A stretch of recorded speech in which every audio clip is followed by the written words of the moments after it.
From Pacifica, this is Democracy Now! We want people to be respectful to the national anthem. If anyone is on the field and is disrespectful to the anthem or the flag, there would be a fine from the league against the team. The NFL capitulates to President Trump, issuing new rules demanding all players on the field must stand for the national anthem in a move to end the on-field protests against racism and police brutality. Just hours after the NFL announcement, the sports world was jolted when video was released showing basketball star Sterling Brown being tased by police in Milwaukee over a parking violation. We'll speak to sports writer Dave Zirin. Plus, we'll get the latest from the Big Island of Hawaii, where lava continues to spread from the Kilauea volcano. Then to the tale, a stunning new feature film by Jennifer Fox about her own reckoning with childhood sexual abuse. When I was a child, I was obsessed with changing myself. Now I don't even remember who I used to be. Jennifer, sweetheart, I found a story that you wrote in the English class. Where'd you find it? What matters is what it says. I've met two very special people. Bill is an excellent coach. Do you trust me? All that and more coming up. Welcome to Democracy Now!, democracynow.org, the War and Peace Report. I'm Amy Goodman.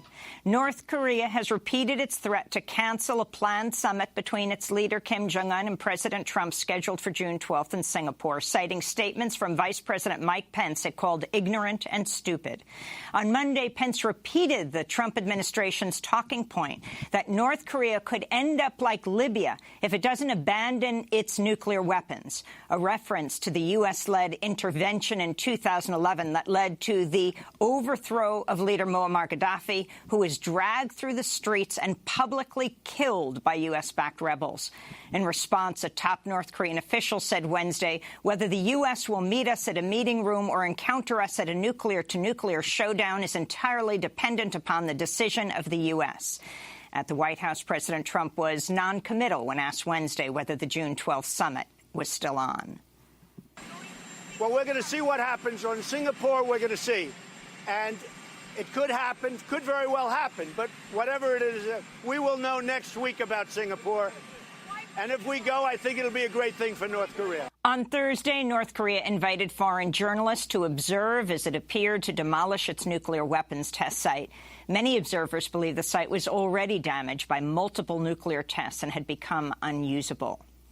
A White House official said Wednesday President Trump's senior advisor and son-in-law, Jared Kushner, has been granted permanent security clearance, allowing him to view highly classified documents. For over a year, the FBI refused to grant Kushner permanent clearance after he failed to report over 100 foreign contacts on his initial application, which he's since revised 3 times. Meanwhile, reports emerged Kushner met with Special Counsel Mueller's investigators for a second time in April, answering questions over a 7-hour period. Meanwhile, the White House says it'll hold a bipartisan meeting today to brief House and Senate leaders on classified information about the Russia investigation after it holds a separate meeting for Republicans only. The concession came after Democratic leaders blasted the White House for politicizing intelligence surrounding news that the FBI used a confidential informant to investigate whether foreign governments had infiltrated Trump's campaign ahead of the 2016 election. In the first meeting, initially the only such meeting scheduled for today, the White House and top Intelligence and Justice Department officials will brief House Intelligence Chair Devin Nunes and House Oversight Chair Trey Gowdy. Afterwards, a group of lawmakers known as the Gang of Eight, including top Democrats, will be briefed in a separate meeting. President Trump has claimed without evidence the FBI spied directly on his campaign, calling the purported scandal bigger than Watergate. A federal court has ruled President Trump cannot block people from following his Twitter account at Real Donald Trump. In a 75-page decision, District Judge Naomi Buchwald ruled Trump's Twitter feed constitutes a public forum, that his decision to block dozens of critical voices was unconstitutional. To hear one of those voices he blocked, you can go to democracynow.org. In India, police opened fire on thousands of environmental protesters opposing the expansion of a copper smelter in the southern city of Thoothukudi, killing 12 people. Tuesday's deadly crackdown came as protesters torched cars in a local administrator's office after an environmental regulator said the copper smelter was exceeding pollution limits and fouling nearby air and water, sickening residents and threatening fisheries. In 2013, a gas release from the smelter left hundreds of nearby residents struggling to breathe with nausea and throat problems. The copper smelter's owner has temporarily shut the plant for maintenance, but wants to reopen the smelter at double its capacity in June. In Ireland, campaigners are making their final pitches ahead of a referendum Friday that would roll back the Republic's Eighth Amendment, which outlaws almost all abortions. Ahead of the vote, pro-choice activists in Dublin wore red and white outfits evoking Margaret Atwood's The Handmaid's Tale. This is pro-choice campaigner Katie Donoghue. We want the 3,500, 4,000 women a year that are having to be forced out of this country for abortion care to be able to have those rights and that health care here in Ireland safely, with the support of their doctors, with the support of their peers, and without the expense of travelling to England and the trauma that's involved, really, with having to be exiled to another country for making a basic choice about your body. Back in the U.S., the Senate is poised to overhaul its secretive process for reporting sexual harassment in Congress, with critics saying the changes don't go far enough toward holding lawmakers accountable. The Senate bill would bar lawmakers from using taxpayer money to settle lawsuits claiming harassment, but taxpayers would still be forced to pay for settlements involving gender discrimination. Both the Senate bill and a separate measure passed by the House earlier this year would end mandatory counseling and mediation periods that required anyone claiming sexual harassment or discrimination to wait months before settling their cases. The American Civil Liberties Union has filed a suit against the state of Ohio, charging Republican lawmakers unconstitutionally drew up the state's redistricting map to keep their party in office. The ACLU said in a statement Ohio's oddly shaped and winding congressional districts are among the, quote, most egregious examples of partisan gerrymandering in modern history. The lawsuit comes on the heels of similar challenges to Republican-drawn maps in other states, including North Carolina, Texas, and Pennsylvania. A new policy adopted by the National Football League on Wednesday will fine players who kneel on the field during the national anthem. The vote was made by league members without involvement from the NFL Players Association. It was the owners who decided. This is National Football League Commissioner Roger Goodell. All 32 clubs want to make sure that during the moment of the anthem and the flag, that is a very important moment to all of us as a league, as clubs, personally, and to our country. And that's a moment that we want to make sure is done in a very respectful fashion. And that was something that was very strongly held in the room. Roger Goodell said players who don't want to stand for the anthem can remain in the locker room without penalty. This comes after Colin Kaepernick helped spark a movement against racism and police brutality across the NFL after he refused to stand during the 2016 season for the national anthem before an NFL game. We'll have more on the national anthem and the NFL later in the broadcast with Dave Zirin. The Milwaukee Police Department has apologized to NBA player Sterling Brown after a newly released police body cam video showed Brown's violent arrest on January 26th. Brown is African-American and a 22-year-old rookie player on the Milwaukee Bucks basketball team. The body cam footage confirms Brown was not combative, as police initially claimed, in a dispute over a parking violation before a group of officers tackled him to the ground and electrocuted him with a taser. Brown was then arrested, but charges were later dropped. Brown has since said he plans to file a lawsuit, writing in a statement, "What should have been a simple parking ticket turned into an attempt at police intimidation, followed by unlawful use of physical force, including being handcuffed and tased and then unlawfully booked. This experience with the Milwaukee Police Department has forced me to stand up and tell my story so that I can prevent these injustices from happening in the future," Brown wrote. In Rio Bravo, Texas, a Border Patrol officer shot an undocumented immigrant in the head Wednesday, killing her. Video of the aftermath of the killing that was posted on Facebook shows Border Patrol agents sealing off the scene and detaining at least 2 people. The agents claim the officer fired in self-defense after officers were attacked by blunt objects, they said. An analysis by the Guardian newspaper found Customs and Border Patrol officers were involved in nearly 100 fatal encounters since 2003, with the U.S. paying out more than $60 million to settle lawsuits alleging wrongful death and other illegal behavior by border guards. Meanwhile, Mexican journalist Emilio Gutierrez Soto and his son Oscar have been granted a new asylum hearing in Texas, which could see them released from an immigration detention center where they've been held since December. Gutierrez first sought asylum in the United States in 2008 after receiving death threats for reporting on alleged corruption in the Mexican military. Mexico is one of the most dangerous countries in the world for journalists, with at least 4 media workers killed so far this year alone. To see our full jailhouse interview with Emilio Gutierrez Soto, go to democracynow.org. Former CIA operative in Cuban exile Luis Posada Carriles died Wednesday in Miami, Florida, at the age of 90. Posada Carriles is best known as the suspected mastermind of the 1976 bombing of a Cubana airline jet. For decades, the U.S. refused demands by Cuba and Venezuela for Posada Carriles' extradition to face terrorism charges. This is Peter Kornblue, director of the National Security Archive, speaking about Luis Posada Carriles in Democracy Now! Years ago. And while he was in Caracas in October of 1976, according to CIA and FBI declassified secret documents, he was one of the 2 masterminds of one of the most heinous acts of international terrorism in the Western Hemisphere before our own 9/11, the bombing of a Cubana flight midair, killing 73 men, women, and children on October 6, 1976. He has a long history beyond that. He went on to orchestrated a series of hotel bombings in Cuba in the late 1990s. He was arrested in Panama in November of 2000 with a car full of C4 explosives and dynamite in an effort to blow up Fidel Castro during a Iberian-American summit. I mean, the list goes on and on and on. And those are some of the headlines. This is Democracy Now!, democracynow.org, The War and Peace Report. I'm Amy Goodman. And I'm Nermeen Sheikh. Welcome to our listeners and viewers around the country and around the world.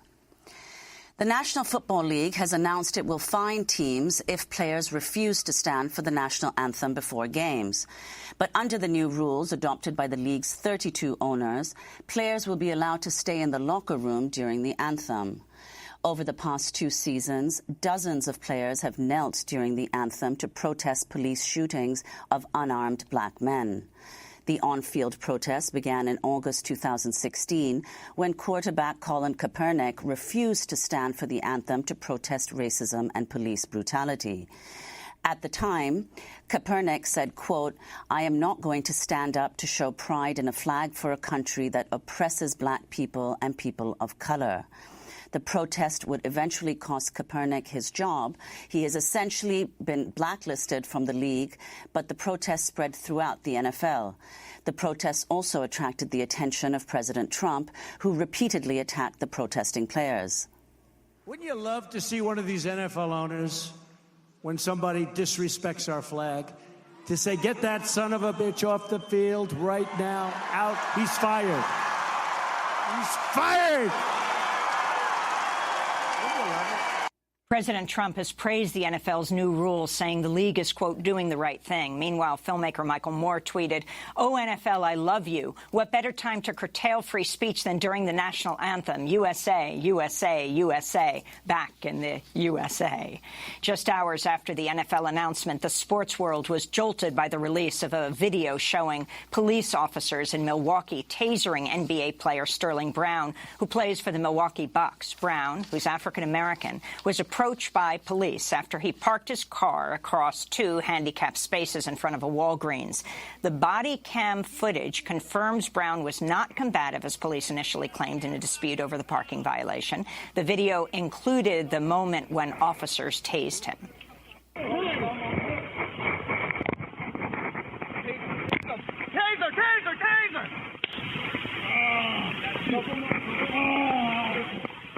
Sterling Brown was cited for a parking violation but not charged following his arrest. In a statement, Sterling Brown said, quote, "Situations like mine and worse happen every day in the black community. Being a voice and a face for people who won't be heard and don't have the same platform as I have is a responsibility I take seriously. I'm speaking for Dontre Hamilton of Milwaukee, Laquan McDonald of Chicago, Stephen Clark of Sacramento, Eric Garner of New York, and the list goes on. These people aren't able to speak anymore because of unjust actions by those who are supposed to serve and protect the people." To talk more about these stories, we're joined in Washington, D.C. by Dave Zirin, sports editor for The Nation magazine, also host of Edge of Sports. His new piece is titled, "The Real Reason NFL Owners Want to Punish Players for Protesting During the National Anthem." OK, what's that real reason, Dave? The real reason, Amy, is about controlling labor and controlling the NFL workforce. I think that what Colin Kaepernick started in the NFL represented the greatest threat to institutional power in the National Football League, and that institutional power is ownership power that we've seen since the dawn of free agency 25 years ago. They were saying to NFL owners that we will not behave the way you want us to behave. We are going to show fans what we have going on between our ears, not just between our pads, and we are going to stand up for what we believe is right, namely a movement against police violence and a movement against racial inequity. And that's something that I think scared the pants off NFL owners, who there are no black NFL owners, and all except one are white billionaires. And this was a moment where NFL players were saying, wait a minute, you can't just treat us like pieces of equipment. You can't just treat us as future concussion victims. We're going to stand up and say what we believe, and we are going to use our platform to do so. And this is the reaction. This is the backlash. These are the conservative NFL owners saying, we are going to quash your free speech, your constitutional rights, your voice in the name of quelling a labor upsurge in the National Football League. Well, I want to ask about President Trump's role in this controversy. This is President Trump speaking to Fox and Friends this morning. Well, I think that's good. I don't think people should be staying in locker rooms, but still, I think it's good. You have to stand proudly for the national anthem. Well, you shouldn't be playing. You shouldn't be there. Maybe you shouldn't be in the country. You have to stand proudly for the national anthem. And the NFL owners did the right thing if that's what they've done. So that's President Trump speaking this morning, saying that if you don't stand for the national anthem, you shouldn't be in the country. Dave Zirin, your response. Love it or leave it, Dave. Love it or leave it. My response is that compulsory patriotism isn't patriotism at all. It's dictatorship. And this is what Donald Trump is standing for. It's absolutely disgusting, and it speaks far more to his character than the character of people in the National Football League who are using that space in the anthem to speak about the gap between the promises of the national anthem, the promises of this country, and the lived experiences of black Americans in this country. That's a discussion Donald Trump does not want to have. And that's what this is really all about. When has this president said one word about police brutality or about racism? If anything, he fans the flames of that kind of oppression. He does not stand against them or even want to have a dialogue about them. And that's exactly what he's trying to quench. This has nothing to do with patriotism. It has everything to do with the brutish racism that we've seen from Donald Trump going back 30, 40 years in his personal life and his professional life. Well, let's go to an article published Monday by Bleacher Report on details revealed as part of the grievance Colin Kaepernick's filed against the NFL, claiming owners colluded with each other to keep him out of the league for good. Quote, according to Mike Florio of Pro Football Talk, internal team documents show teams viewed Kaepernick as being good enough not simply to be employed by an NFL team, but to be a starting quarterback for an NFL team. Dave. Yeah, absolutely. The collusion case that Colin Kaepernick is building, I think, continues to gain strength.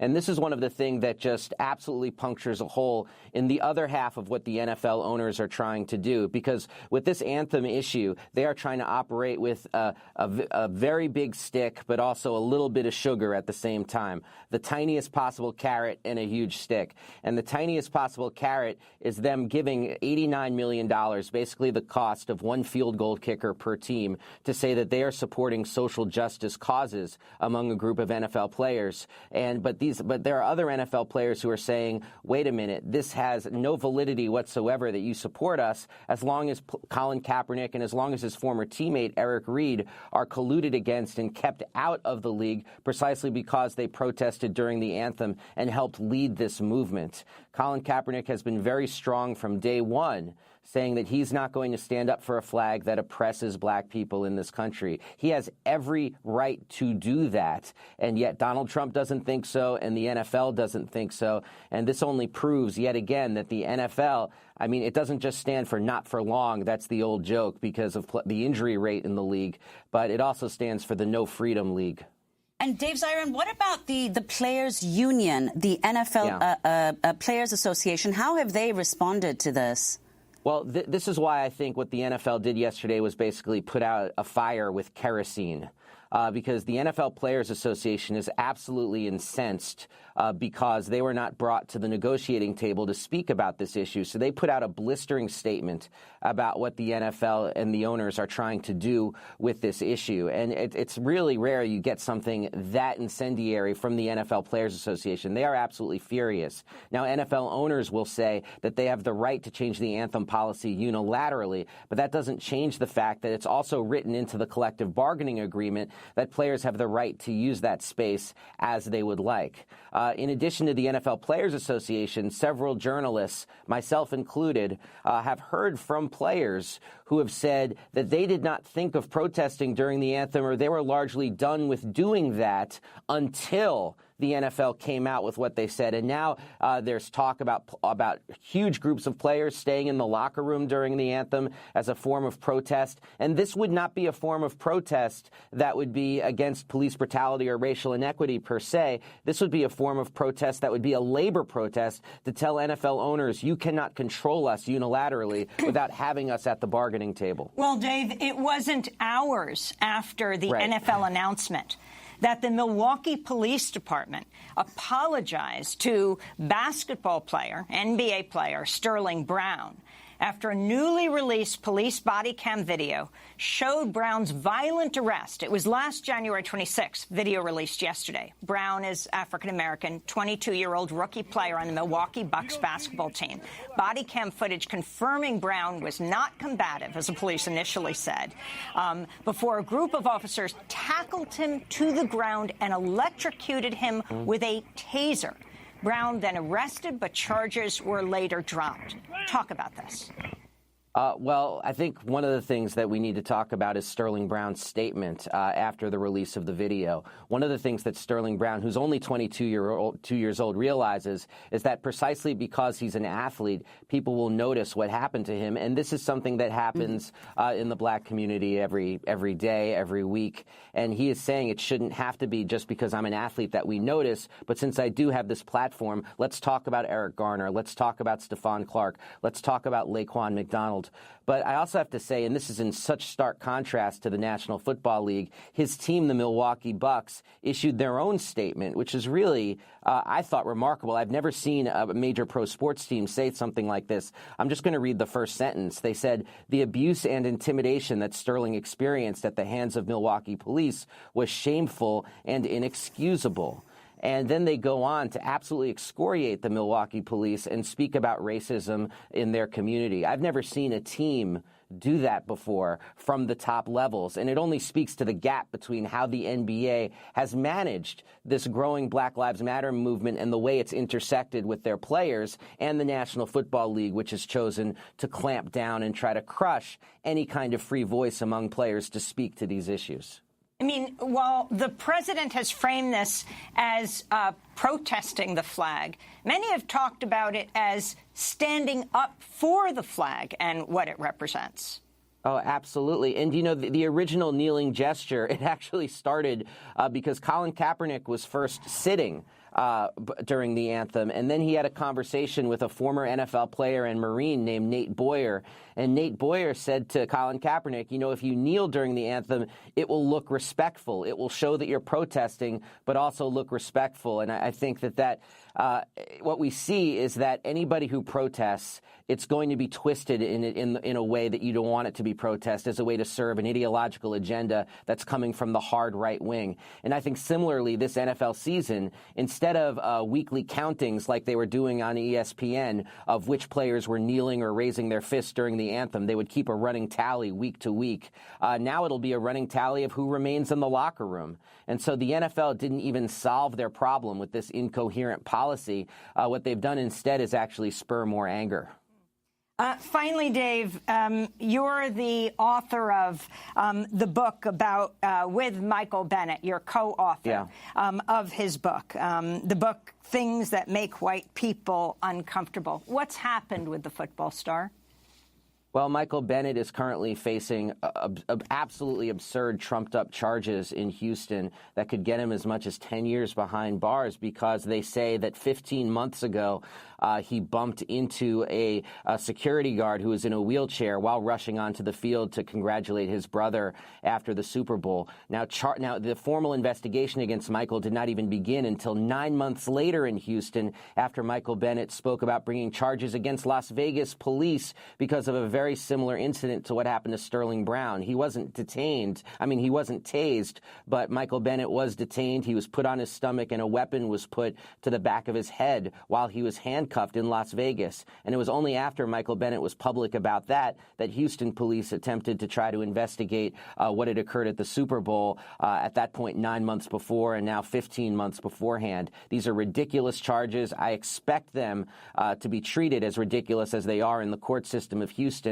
And I can guarantee you that Michael Bennett will not be slowed down by this one bit. He's an outspoken athlete. There's a long tradition in this country of trying to silence outspoken black athletes, but Michael Bennett will not be silenced. Well, Dave Zarona, thank you for being with us, sports editor for The Nation magazine, host of Edge of Sports. We're going to link to your new piece, The Real Reason NFL Owners Want to Punish Players for Protesting the Anthem, and co-author with NFL star Michael Bennett of his book, Things That Make White People Uncomfortable. This is Democracy Now! When we come back, we go to Hawaii, Kilauea, the lava, the lays. What's happening? Stay with us. We'll not stand and witness a murder of my kind. Yeah. My will is aligned with the stars, and the earth is my guide, and the earth is my guide. Orlando, Tamia, sweet Tamia, Tanisha, oh Eric, Mike Brown, Miss Bland, Freddie Gray, Aki, Roman, Brisbane, Powell, Ford, Parker, Crawford, Victor, White, Even, Cochran, Jordan, Baker, Andy, Lopez. These stars collide by morning a black star. This is Democracy Now! I'm Amy Goodman with Nermeen Sheikh. We now turn to Hawaii's Big Island, where the Kilauea volcano is continuing to erupt, spewing plumes of ash and lava. Workers are rushing to shut down a nearby geothermal power plant to prevent the uncontrollable release of toxic gases from the site. Lava is flowing increasingly close to the Puna Geothermal Venture Plant, or PGV, which provides 25% of the Big Island's energy. Hawaii officials held a press conference on Tuesday to provide an update. This is Governor David Ige. We've been monitoring what's happening at PGV, constantly watching the lava flow and the threat to the PGV plant. Tremendous progress has been made in the last 24 hours. As you know, 10 of the 11 wells are quenched. We do believe that KS-14, the last well, is plugged, and we feel that we are at a safe place now. PGV came online in 1989 amid controversy over its location on what some residents say is sacred land. Many native Hawaiians believe the volcano is home to Pele, the goddess of fire. Others say that though geothermal energy is renewable, the plant poses risks to the health of residents and the environment. Meanwhile, Kilauea's 19-day eruption is showing no sign of easing, with repeated explosions at its summit and fountains of lava up to 160 feet from giant fissures on its side. Hawaii's Civil Defense Agency warned motorists, boaters, and beachgoers to beware of toxic clouds of so-called lays, a combination of lava and haze, which formed as two streams of hot lava poured into seawater. This is Hawaii resident Ikaika Marzo. The lava had reached the ocean at 11 o'clock last night. So the flow that is going into the ocean is creating sulfuric acid and hydrochloric acid. Yeah. So all the people that are living south of the flow will have that plume, all that gases will be kind of getting close to where they're at, and that's not a good sign. The lava has destroyed at least 44 homes in the Puna district. 2,000 people have been evacuated from the area. For more, we go to Honolulu, where we're joined by Brittany Light, reporter for the Honolulu Civil Beat. Her recent article headlined, "Workers Scramble to Seal Wells at Geothermal Plant Threatened by Lava." Welcome to Democracy Now!, Brittany. Start off by talking about this geothermal plant, the threat to it, whether it looks like the lava might not hit at this moment. And also, you went to Big Island. What is the scene there? So the big risk that officials are concerned about is what will happen if the lava does inundate the plant site. The lava has reached the property, but it hasn't run over the wells that are there.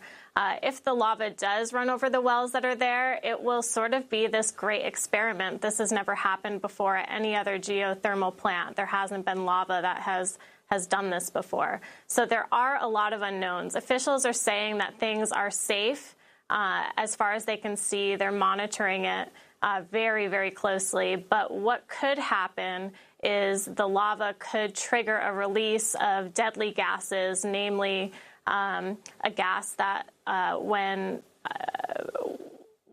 people inhale it in small levels, it can be really irritable to your lungs, to your eyes. But if you do breathe it in, even just a few breaths at a high level, it can kill you. So there is some concern about that. But right now, officials are saying it's safe. And what about the situation, Brittany Light, of the workers who are at the plant? So the workers at the plant have been forced to evacuate the premises over 2 days due to high levels of toxic gas in the air. But currently, they're at the site working. They have quenched the majority of these wells. One of the wells they were having difficulty quenching, and so they've applied this mud-like substance to it in order to prevent any interaction if the lava does reach the well. Quenching involves basically just dumping really cold water down the well in order to depressurize it. So workers are there now. Things are safe to work on. But the issue is what if the lava does creep closer? The lava currently is about 200 to 300 meters from these wells, and it's moving very slowly closer. I mean, these are just amazing apocalyptic scenes of this red lava that is flowing through Big Island. Can you talk about the history of some of the tension between some of the residents of Hawaii, especially indigenous people, and the PGV, explaining the spiritual reasons some of the residents have opposed the plant, the geothermal plant? Yeah, so the geothermal plant is actually a pretty substantial part of the state's effort to reduce its reliability on fossil fuels. So there are lots of people who support this type of energy. On the other hand, you have Native Hawaiians and other people who are not supportive of the plant because they think that it is not necessarily a good idea to be tapping the energy of the lava for energy because Pele, the goddess of the volcano, they think that she would not approve of this. So there is that factor. The other factor is that there are some known health risks associated with geothermal plants when the plant becomes compromised. So for a situation like this where the lava is encroaching the plant property, what could happen if there is an uncontrolled release of gas? This is a concern for people. There's a neighborhood that is right up against the plant property, and so people who live there are concerned about what the potential health risks could be. And of course, the geothermal plant isn't the only threat. A cloud of noxious gases. Time is reporting glass particles, lava haze known as lays, is affecting Hawaii after the lava flowed into the Pacific Ocean. Finally, is there a possibility of mass evacuation of Big Island? Right now, there is not. The lava is actually affecting a very small portion of the island. So most of the island is open for tourism, totally safe. But this very concentrated area where the lava is, there are some people who have evacuated. Officials are not calling for an evacuation due to the lava being at the geothermal plant at this time. Again, they are closely monitoring that situation, and that could change, but at this time, that is not an issue. I was over there this weekend, and the lava is putting on an incredible show. I think as much as homeowners and residents of that area are distraught over the loss of property there, the lava is now covering 1,700 acres. It's destroyed 50 structures. So as much as that is causing heartache and alarm, I think people are also sort of cheering the lava on. The lava is the product of Pele, the goddess of the volcano, and people think that she's sort of taking over the land and really creating new land. This is destruction, but through the destruction is the birth of this new land, creating new topography. The Guardian has an interesting piece, Hawaii's evacuees on why they live under a volcano. It's affordable. Brittany Light, I want to thank you very much for being with us, reporter for the Honolulu Civil Beat. We'll link to your piece, Workers Scramble to Seal Wells at Geothermal Plant Threatened by Lava, speaking to us from Honolulu. This is Democracy Now! When we come back, a disturbing, astonishing new film being released by HBO this weekend. It involves sexual abuse of children, of a child, of the filmmaker we'll be speaking to next. Stay with us.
Yip Harburg, Somewhere Over the Rainbow, this version by the Hawaiian indigenous ukulele player Israel is Kamaka Vivole. This is Democracy Now! I'm Amy Goodman with Nermeen Sheikh.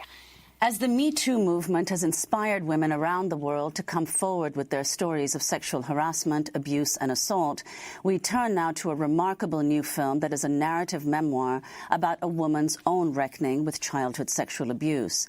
It's directed by the woman who experienced the abuse, Jennifer Fox. It premieres May 26th on HBO.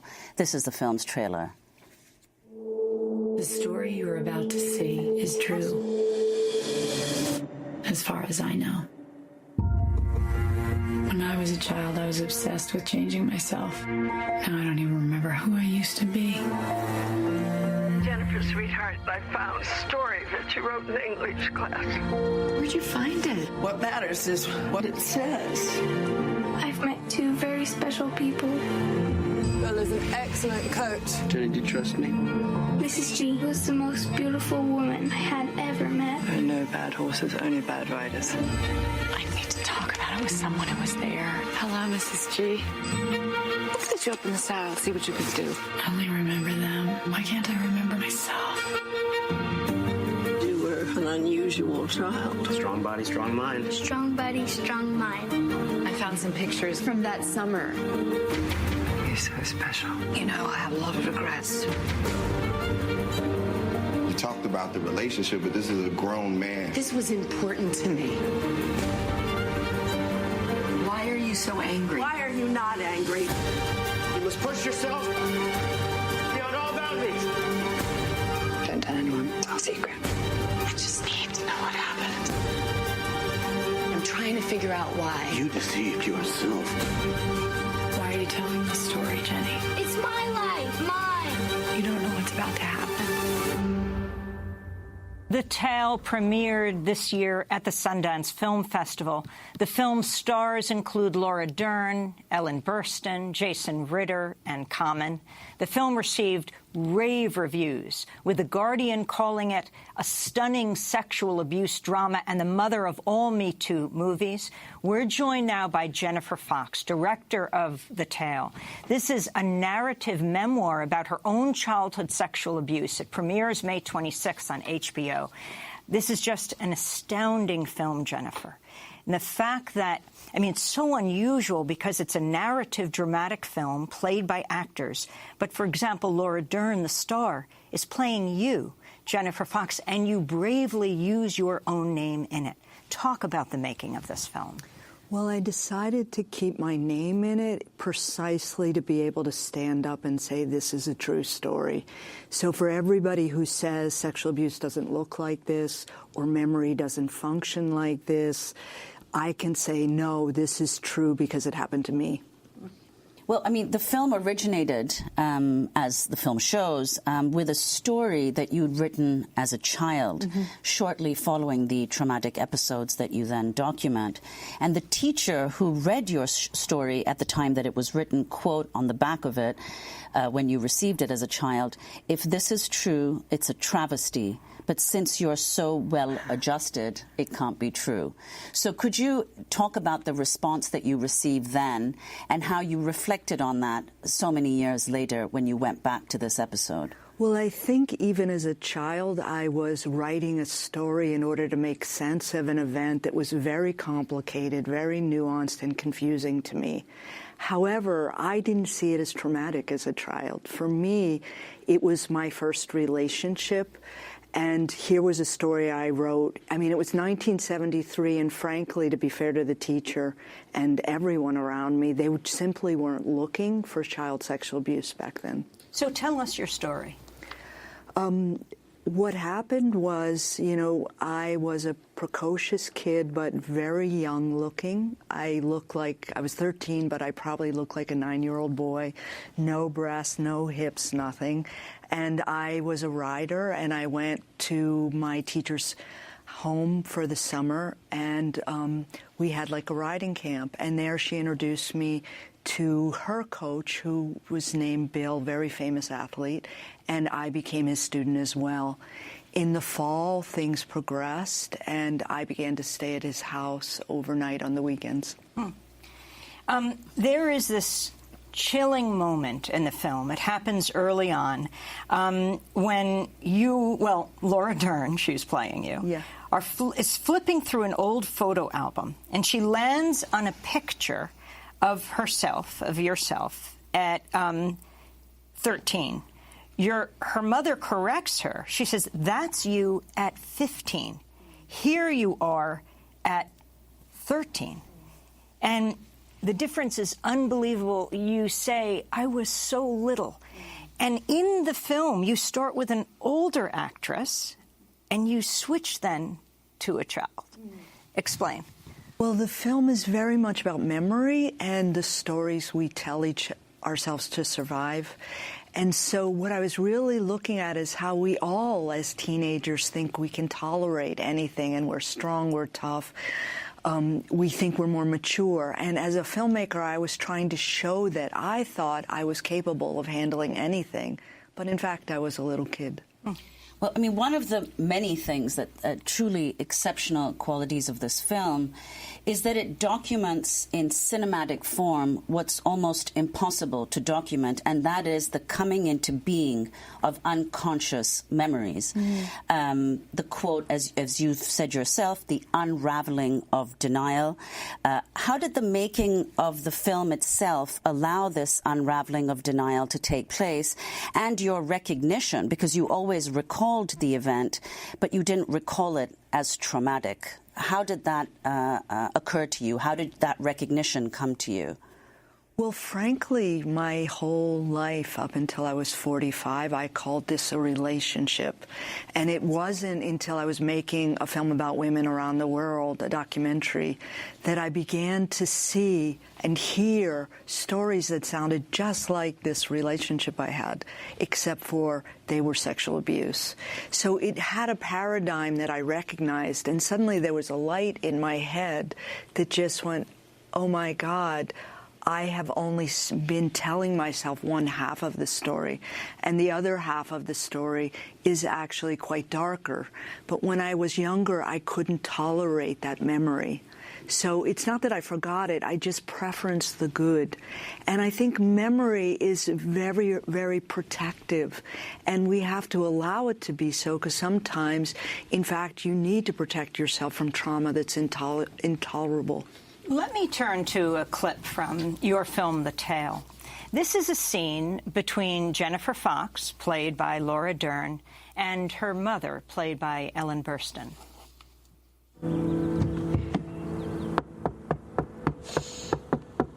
Oh. Hey. Good morning. Thanks, Mom. Oh, my God, I fell asleep. Well, it's a good look for you. Trashed. Oh, my God, I'm just locked in. I can't turn it off right now. Do you think Bill and Mrs. G paid extra attention to me because Dad was like a big developer back then? No, it didn't have anything to do with it. It was because you were an unusual child, and you knew how to talk to adults. I was thinking about the first time that you met him. You know, when he came here to pick me up? Oh, I'll never forget that day. You kidding? All my antenna went off. That's Ellen Burstyn playing your mom, saying, all my antenna went off. So explain what happened when this Bill came to pick you up. And this, of course, also goes to the awareness of mothers, fathers, parents, family members. What happened on that day? Well, this was already in the fall after I had known he and Mrs. B all summer. And we had set up that he was going to take me out to an event with his college students. And he brought my mom flowers and my dad a gift. And she had never met him, actually. And she just, inside herself, was like, what's going on here? This is what happens when boys are courting girls. They bring gifts to their parents. Exactly. And yet she was so taken aback that she didn't stop me from leaving the house with him. And in fact, we went on this date. But she did tell my father, and my father still didn't really get what was going on, and he was like, you're being hysterical. This is a great man. You should be happy that he's giving all this attention to your daughter. Now, remember, again, it was 1973, and parents were not thinking, you know, child sexual abuse. So it took a while for it to trickle down in my family, but meanwhile, the affair was going on. I want to be very clear here. You say your father said this is a great man. He's a famous guy. He's very famous. And This athlete, yeah, and a coach. Mm-hmm. He's almost 40 years old, and you're 13. Yes. He has a wing named after him at a university? Yes, he does. And yet you have so bravely named yourself, which puts you in a vulnerable position. You've chosen not to out him. Yes. Why? Well, for me, this whole film and story is not about getting a person who, by the way, is old and at the end of his life, so it wouldn't mean much. It's really about changing the conversation about child sexual abuse and memory, and showing just how complicated and messy and nuanced it is, and taking it out of this taboo box that we've had it in, where the perpetrator is evil and the child is this lily white child. Instead, perpetrators are, you know, esteemed people in the community. They seem like nice men. They're not visible. And kids often actually can feel love for someone who hurts them. And that's what makes it so complicated. Well, I want to go back to something that you were saying earlier, that trauma is intolerable. So in other words, one can only bear what one can bear, which is why one puts a different kind of spin on the story. You also spoke about a documentary on women that you were working on that somehow gave you a kind of epiphany. So when you were speaking to these women, did you get a sense that they had a similar experience? In other words, they also had repressed the worst part of their memories about sexual abuse? Everyone was different. I mean, some of them were highly, highly traumatized, and it really shadowed their entire life. And other people were like me, and you would never know, and they were highly functioning. So, I mean, abuse affects everyone differently, and they deal with it differently. But frankly, there are many, many women and men walking around that you would never know have a history of child sexual abuse, because most of us are not crying in the corner. So you grow up, and in this film, The Tale, Laura Dern, filmmaker herself, showing these films, looking at women who are talking about sexual abuse, is also coming to terms with her mother finding this essay, and it's bringing so much in her, and you're investigating back what actually took place. And you have a partner. That partner is played by Common. This is a clip from The Tale when Jennifer Fox, played by Laura Dern, has an argument with her supportive fiancé. Yes, played by Common. This was important to me, and I'm trying to figure out why, okay? These people were important to me. People? Who are these people? Like, I saw a letter from a woman. Who was that? That was my writing teacher. She introduced him to me, you know, and she was there that summer. That's why I went to see her. But I'm trying to figure it out. Why do you want to find them when you're the victim? I'm not saying that to... Okay, I am not a victim. I don't need you or anybody to call me a victim, okay? Because you have a clue about my life. So we need to stop this now. That's from this astounding film called The Tale that is going to play on HBO starting this weekend. Now I want to turn to a Q&A after a recent screening of the film. This is Common, the actor, reflecting on his role. One thing I liked about Martin, he wasn't like just backing down and just like, you couldn't just kick him over, but he cared, but he tried to, give her everything, give, Jennifer everything that he could that he thought could be healing towards her and supporting towards her. And I thought it was important to see a man in that way because, obviously the other side of men that we see in the film is not good, and so it's something when you have somebody going through something in your life, whether it is something as traumatic as this or something even less, you just try to figure out how can you support them, how can you be the best. And then like one thing that Martin said, which goes back to like what I'm saying about learning more and more, it's like at a certain point he said, man, have you seen a therapist? Because we can't, as loved ones, we can't always do all, like we can't give them all the healing that they may need. They may need professional. Most of us do. And I think, that discussion is something that I was grateful that Martin put that out there, but now even more, especially, coming from the communities of color, we don't talk about mental wellness as much. We don't talk about therapy, and a lot of men don't do it either. So the fact that we had that aspect in the character I really loved, and I just loved that he was a loving human being and trying to support and didn't know everything, but he tried to give it his all. So that is Common raising 2 points about this film. One is to show there is another kind of man outside of the sexual abuser, you might say rapist. You've chosen not to say rapist at this point. You were 13, he was 40. And the other is the issue of therapy, and he's talking about in communities of color. I mean, two things. First of all, language matters. I just want to point out the word rapist versus sexual abuse. Sexual abuse has a very specific paradigm that takes time, that is about the manipulation of an adult and a child. It is not using violence to get the end means, and that's why I don't use the word rape. And I think we have to be very specific with language here. In terms of the good man, I think we really do need men like Martin, who actually represents my true boyfriend, now husband, who can tolerate a woman going through something very, very difficult and not fly off the handle and not leave her. And that's who the character Common's playing. In the film, Jennifer, Laura Dern, played by, playing me, says, you know, I don't want to do therapy. That is just at the moment. In fact, she's using this investigation to try to figure out something in her life, like how and why this happened. She always remembered it, but why me?